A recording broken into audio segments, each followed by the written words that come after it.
Hello नमस्कार, मी सोनाली. स्वागत आहे तुमचं माझ्या मराठी व्लॉग चॅनलमध्ये. सगळ्या माझ्या गोडताईंचं मैत्रिणींचं अगदी मनापासून स्वागत आहे. खूप दिवसातून म्हणेन 1.5 ते 2 महिन्यातून आज तुम्हाला माझं पूजेचं रुटीन जे आहे ते पाहायला मिळणार आहे. म्हणजे हे तर रुटीन तुम्ही रोजच्या ह्याच्यात आधी पाहिलेलंच होतं, पण आता ना खूप दिवस झाले कमेंट येत आहेत. गावाकडे गेलेले होते त्यामुळे मला कुठलंही रुटीन जे होतं माझं पूजेचं शेअर करता आलं नाही. आणि आता खूप साऱ्या कमेंट आहेत की ताई आम्हाला रुटीन दाखव, तुझे रुटीन पाहायचे आहेत. तर यस सांगते मी. आतापर्यंत झालं, माहेर सुख झालं, तुम्हालाही थोडक्यात देणं झालं, प्रत्येक कार्यक्रम वगैरे होते, सगळं शेअर झालं. इथून पुढे आता तुम्हाला जास्तीत जास्त रुटीनचे व्लॉग येणार आहेत आणि ते मी तुमच्यासाठी शेअर करणार आहे. तर आज हे आता मॉर्निंग पूजेचं रुटीन आणि प्लस गुरुवार, एखादा स्पेशल दिवस आपला आठवड्यातून ठरलेला असतो. तसाच माझा स्पेशल दिवस गुरुवार आहे. आधी होता शुक्रवार. स्पेशल दिवस का म्हणेन, ज्या दिवशी घरामध्ये पूजापाठ असतं, व्रत असतं, पूजेची मांडणी असते, कथा असते, त्या दिवशीचा दिवस जो असतो तो आपल्याला पूजेसाठी स्पेशल दिवस असतो. कारण त्या दिवशी सगळं स्पेशल असतं बघा घरामध्ये. तसं माझा शुक्रवार होता, पण आता शुक्रवार संपलेले आहेत आणि आता गुरुवार स्टार्ट केलेले आहेत स्वामी समर्थांचे. त्यामुळे आता गुरुवारचा स्पेशल दिवस असणार आहे. तर आता सकाळची घरातील जेवढी काही कामं होती तेवढी सगळी उरकून घेतलेली आहेत. मला येणारी सततची कमेंट की नेमकी आधी देवपूजा करते की तुळशीची पूजा करते, तर मी सांगेन मला जसं होईल तसं मी करते. कधी मला वेळ मिळाला तर मी पटकन बाहेरचं उरकून घेते, कधी वेळ असेल तर आतलं उरकून घेते. तसं काही नाही आहे, पुढं मागं दोन्ही पण चालतं. बऱ्याचशा स्त्रिया आधी देवपूजा करतात आणि मग तुळशीच्या पूजा करतात. आता मी पहिल्यांदा आलेले आहे तुळशी पूजा करायला. बारीक रिमझिम रिमझिम पाऊस सुरू आहे. छान वाटतं सकाळचं वातावरण. आणि मी सुरुवातीला अंगणामध्ये तुळशीची पूजा करण्याला महत्त्व का देते सांगते. सकाळच्या टायमिंगला जेवढं अंगण स्वच्छ सुंदर आणि त्यामध्ये बघा अशा प्रकारे पूजा वगैरे केलेल्या असतं ना, खूप प्रसन्न आणि खूप छान वाटतं सकाळच्या वेळीस. म्हणून मी काय केलेलं आहे तर आधी पूजा करून घेतली तुळशी मातेची आणि त्याच्यानंतर मग झाडाची फुलं हल्ली खूप छान येत आहेत. पावसाळ्यामध्ये या झाडांना खूप बहर असतो. अगदी पानांना पानं म्हणल्यागत कळ्या आहेत. प्रत्येक ह्याला ना ढापीला कमीत कमी 21 ते 25 कळ्या एवढी जबरदस्त फुललेली आहेत.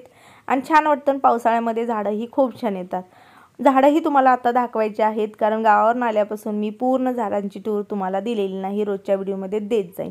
तर तुलसी मातेला पण 2 फुलं वाहिलेली आहेत. आज ना आहे जे काय आपली उंबऱ्याची पूजा वगैरे, पण ती जी आहे ती तुम्हाला नेक्स्ट पार्टमध्ये येईल. थोडासा टेक्निकल इश्यू झालेला आहे त्या क्लिपांसाठी, म्हणून तो मी उद्या शेअर करणार आहे उद्याच्या व्हिडिओमध्ये. तर आता इथं उंबऱ्यांची पूजा वगैरे मी करून घेतलेली आहे. रांगोळी वगैरे जे आहे ते त्या पार्टमध्ये शेअर होईल, कारण त्या क्लिपला थोडासा प्रॉब्लेम आल्यामुळे मला थोडंसं ते व्यवस्थित करून मग तुमच्यापर्यंत पोचवावं लागेल. तर आता ना बाहेरची पूजा झाल्यानंतर आता मेन बारी आहे ती आपल्या मंदिराची पूजा. आज एक तर म्हणजे काय, स्वामी समर्थांची पूजा पण होती. मग त्यामुळे मी विचार काय केला की होता होईल तेवढी आपली देवारातली पूजा आधी करायची आणि नंतर स्वामी समर्थांची पूजेची मांडणी करायची. कारण सांगते मी, आधी जर मी ती पूजा मांडली तर मग मला जागेचा प्रॉब्लेम होतो. कारण बऱ्याचशा ताईंनी कमेंट केली की आधी समर्थांची पूजा वगैरे सकाळीच मांडत जा, पण प्रॉब्लेम हा होतो. म्हणून मी विचार केला की मंदिरातली पूजा करूया.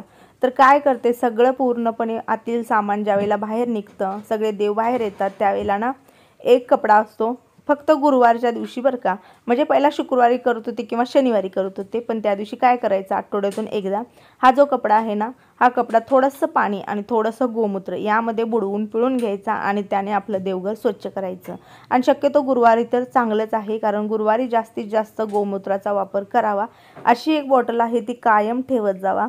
मी कधी जमेल तेव्हा पतंजलीचे आणते, कधी कुठलीही आणते. आता सध्या मला थोडंसं गोमूत्र मिळणं पॉसिबल होईना, कारण पतंजलीचे मला काय मिळालेलं नाही. त्यामुळे मी काय केलेलं आहे की दुसऱ्या ब्रँडचे आहे आणि पिण्यासाठी पण चांगलं असतं बरं का गोमूत्र. तर आठवड्यातून एखाद्या दिवशी थोडंसं ग्लासमध्ये 2-3 ड्रॉप टाकून घेऊ शकता किंवा डेलीसुद्धा 2-3 ड्रॉप टाकून आपण पिऊ शकतो. तर ते पिण्यासाठी पण आहे, पूजेसाठी पण आहे. कलश घेतलेला आहे. आता कलशामध्ये रोज थोडेसे तांदूळ टाकायचे, अगदी चिमूटभर टाका, पण तांदूळ हे अवश्य टाकावे कलशामध्ये. पैसा सुपारी बाकी त्याचं काही नाही आहे, ते पूजा ज्या दिवशी असते त्याच दिवशी टाकलं जातं. पण रोजचा आपला मंगल कलश म्हणतो ना, तर तो पुजताना अशा प्रकारे आतमध्ये तांदूळ, खाली मुठभर तांदूळ, वरती नारळ. खाऊची पानं जर तुमच्याकडे असतील तर रोजच्या रोज तुम्ही वापरू शकता, पण मी रोज वापरत नाही. मी फक्त नारळ ठेवते, हळदी कुंकू लावते, अक्षदा टाकते. आणि आता सगळ्या देवांसाठी मी तिळा बनवत आहे। तर त्यासाठी काय करते, हळदी आणि कुंकू अशा प्रकारे एखाद्या प्लेटमध्ये एकत्र करायचं, थोडंसं पाणी घालायचं आणि या दिवशी गोमूत्र घालायचं। आज गुरुवारी शक्यता होईल तेवढा प्रत्येक ह्याच्यात गोमूत्राचा वापर करावा, चांगलं असतं। तर यामध्ये पण केलेला आहे आणि अशा प्रकारे बघा इझी होतं लावायला, अगदी फोटोला कुठेही इथं तिथं बाकीचे हात लागत नाहीत आपले कलरचे।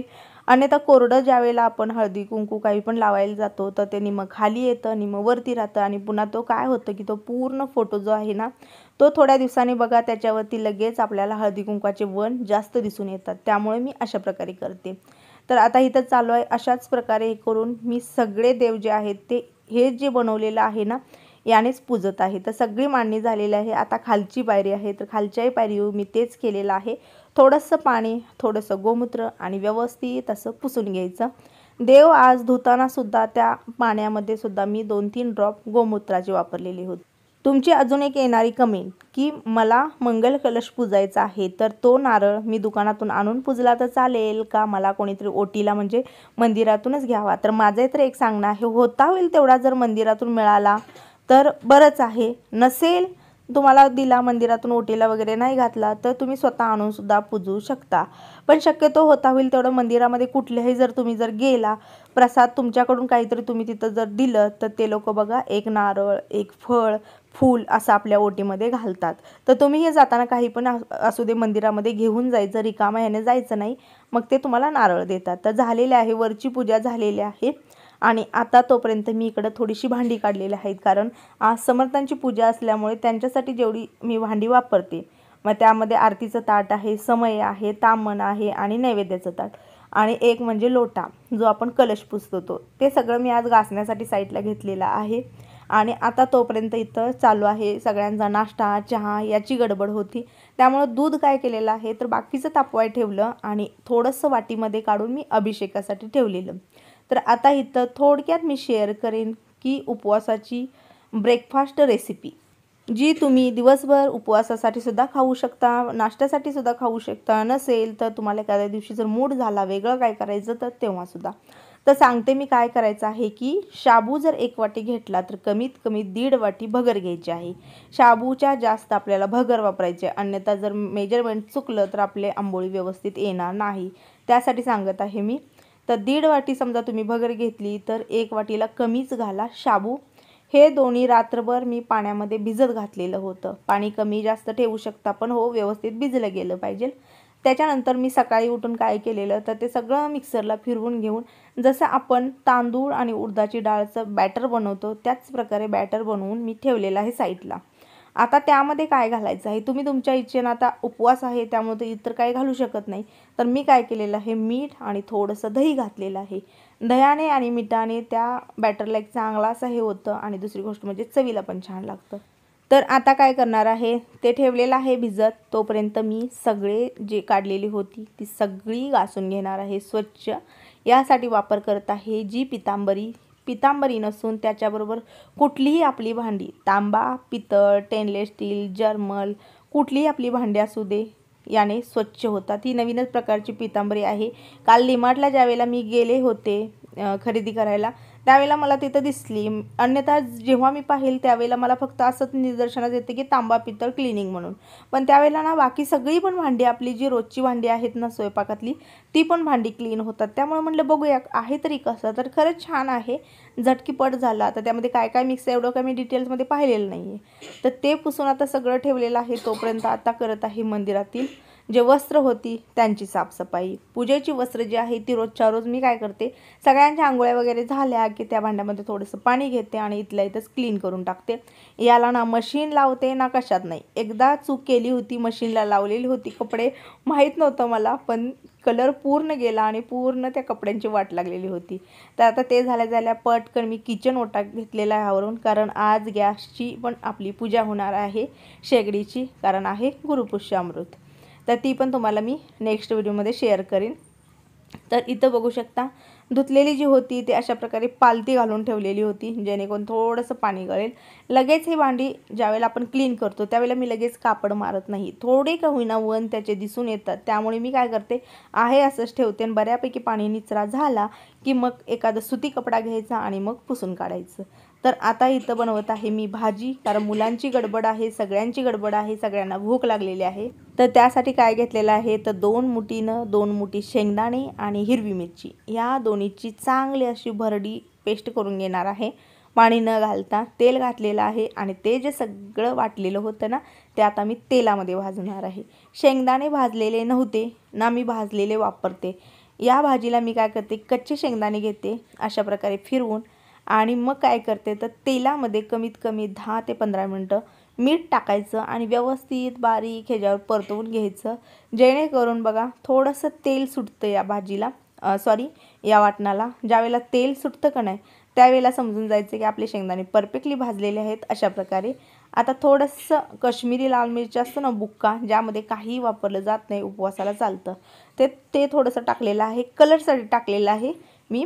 आणि बस यामध्ये टाकायचा आहे बटाटा, जो उकडून आपण ऑलरेडी घेतला होता. कच्चा बटाट्यात सुद्धा बनवू शकता, पण उपवासाला शक्यतो उकडलेला जो बटाटा असतो त्याची भाजी छान होते. तर त्या आंबोळीबरोबर खाण्यासाठी मी बनवत आहे ही भाजी आणि याबरोबर तुम्ही दहीसुद्धा घेऊ शकता, सगळं हे करू शकता. तर आता भाजी झालेली आहे, थोडंसं झाकून ठेवलेलं आहे आणि पटकन मुलासनी मी देणार आहे त्याची आंबोळी. पण त्याच्या आधी आज असं म्हणलं जाते की गुरुवारच्या दिवशी स्वामी समर्थांचं आवडतं जर म्हणलं तर एक म्हणजे गाई आहे, एक म्हणजे कुत्रा आहे. तर त्यांच्यासाठी थोडासा आपण सुरुवातीला आज नैवेद्य काही का असे ना आपण जे बनवू त्यातलं काढायचं असतं, त्यांना घालायचं असतं आणि मग बाकीचं उरलेलं आपल्यासाठी. तर इथली पण जी क्लिप होती माझी तिला पण टेक्निकल इश्यू आल्यामुळे ना थोडंसं मी ते साईडला ठेवलेलं आहे. कशी झाली आंबोळी, काय झाली, दिसायला कशी आली, ते उद्याच्या व्हिडिओमध्ये मी तुम्हाला शेअर करेन. तर चला तर माझ्या गोड ताईंनो, मी आता एंड करते. आज बोलणार नाही, रोज तशी खूप बोलते, खूप पकवते मी तुम्हाला. चला मी सगळ्यांना आता बाय करते, सगळ्या माझ्या गोड ताईंना, मैत्रिणी सगळ्यांना शुभ दुपार.